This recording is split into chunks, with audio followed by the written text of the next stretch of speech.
Okay, children, we will be, since it is COVID time, it is just not possible for you to come to school and do the experiments in the lab. So what I am doing is I am giving you a demo of the practicals of class 12, and at least you can understand the way when you come back and join the school, you understand as to how it has to be done, and you can do it, and you also can understand the way it has to be written in the practical file, so that when you are writing in the practical file, at least you have an idea as to how the practical must have been done in the laboratory, right? So I'll be taking one particular experiment which has 3 different parts, and I'll be telling you as to how we have to do this particular practical. So here the first one is to find out the water holding capacity of the soil samples given. Like, you will be given certain soil samples. It can be sandy soil, it can be clay, it can be garden soil. So there are 2-3 samples of the soils which will be given to you, and you have to find out how much water they can hold.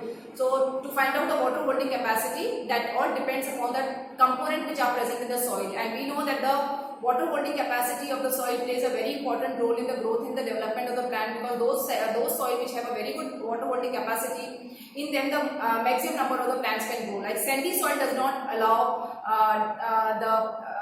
they have a poor water holding capacity because there are a lot of gaps or spaces in between the sand particles, so the water percolates down very quickly. So they are not good for plant growth, but a mixture of clay, sand, that makes a very good combination. Like clay have got very small particles, so it holds the water to such an extent, that the growth of the plant and growth and development of the plant is retarded.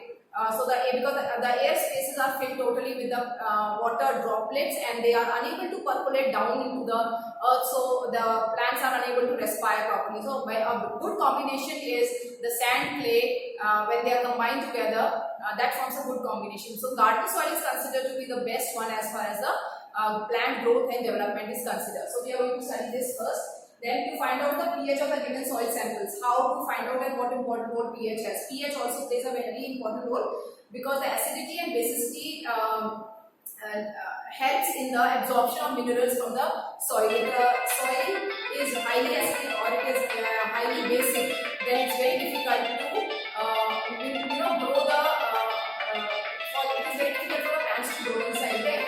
So we will try to find out the pH of the soil, and third is find out the different abiotic component in the soil sample.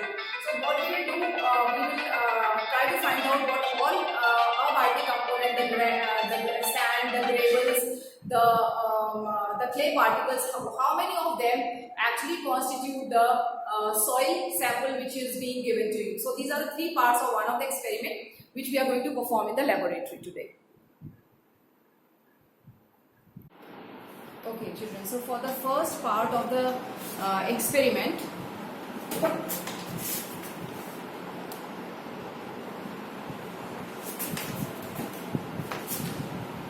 we start.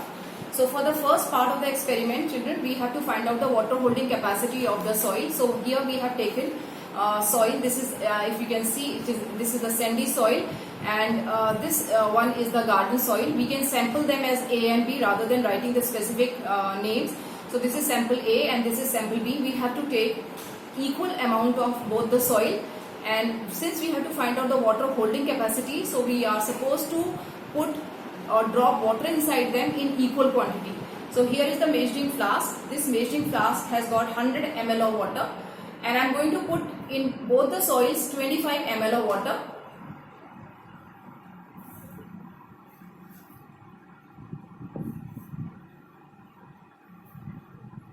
It is being completely absorbed by the soil, and some part is also moving down.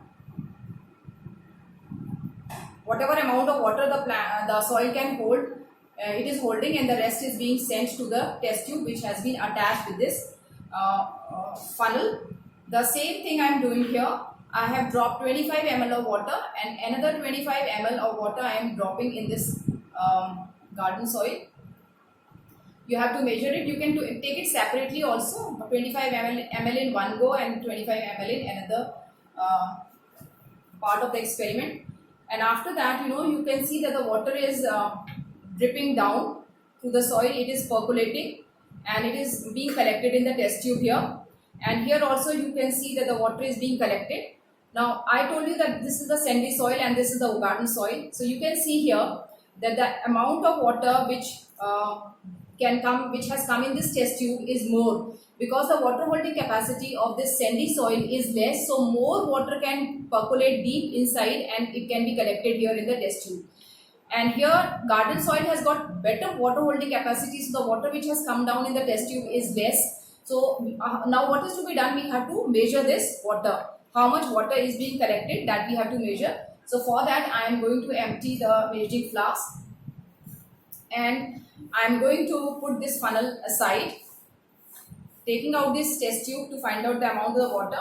This should be vacant, and then I have put the water which has been collected in the measuring flask, and if you see, you can measure the amount of water. It is approximately 5 ml of the water which has been collected. So in the observation table you have to write that the amount of water which you have dropped is 25 ml and the amount of water which is collected is 5 ml. So the amount of the water holding capacity will be 25 ml minus 5 ml, that is 20 ml. So it can hold 20 ml of water, the sandy soil. Now I am putting this water back into the test tube, and then I am taking out another soil sample and the water which has been collected. Please empty the measuring flask once again and just try to measure this the amount of water which has been which has percolated down that soil sample. You will find that it is hardly 2 or 3 milliliter of water. So you can write 2 ml of the water has been collected through the garden soil. It means we have added 25 ml of water and 2 ml has been collected. So we can say that it has got a 20. It can hold water up to 23 ml, and here it can hold water only up to 20 ml. So it has got less water holding capacity, the sandy soil, as compared to the garden soil. So the observation table you have to make the amount of the water that has been dropped in both the sample, 25 ml. The amount of the water collected is 5 ml, and the 2 ml, the water holding capacity is 5 ml, 25 minus 5, and here 25 minus 2, 23 ml. So that way you will be able to fill the observation table, number 1. Number 2, in the result you can say that if we have taken this as sample A and this as sample B, you can write that the sample A has got less water holding capacity than the sample B, or you can say that the sandy soil has got less water holding capacity than the garden soil. So both ways you can write. So in the exam it is necessary to write the aim, the requirement, the principle, observation, result, precaution and the diagram. These are the 7 things which are important. So learn them thoroughly and write the entire practical in your practical file. Now children, for the other part of the experiment, the next experiment is to find out the pH of the soil. So I have taken both the samples. I have taken out that wet soil of both the samples, and then what I am doing, I am putting small amount of water in it and also in this. Try to put equal amount of water and then stir both the soil, so that whatever dissolvable components get dissolved in the soil. And here also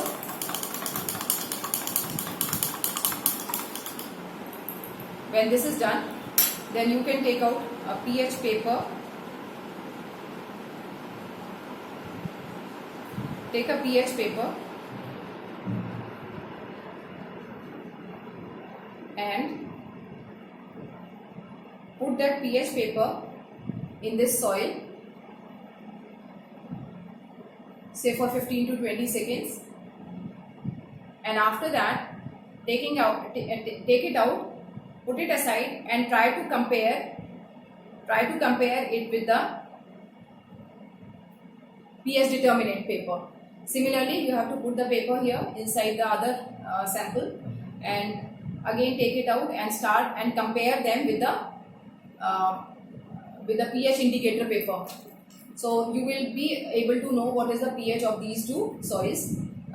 Generally it comes to be basic in both the cases, slightly basic in both the cases. So that completes the second part of the experiment. Then comes the third part of the experiment, wherein we have to see the components which are present in them. So I am going to add more water. Here also I am going to add more water, and you will allow these soil samples to settle down. And once they settle down, you will find that the gravels and the bigger particles, stones or gravels, are present at the bottom. Then it is being occupied mostly by the sand particles, followed by the clay particles which never get settled, which keep floating in the water. And on the top you will find some floating debris. So you can you have to measure them with a scale. What is the length? Like I can see, and even you can see that the sand have settled down.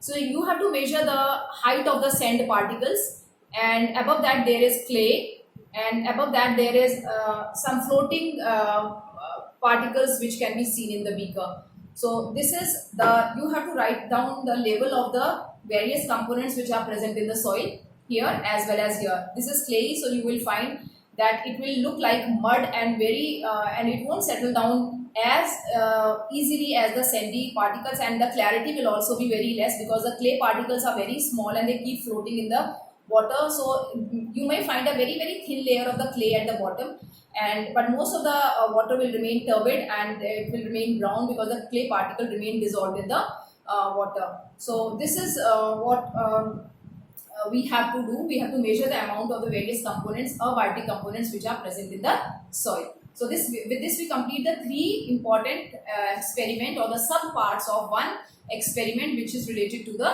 soil. Thank you. Please do that in your practical files. Thank you.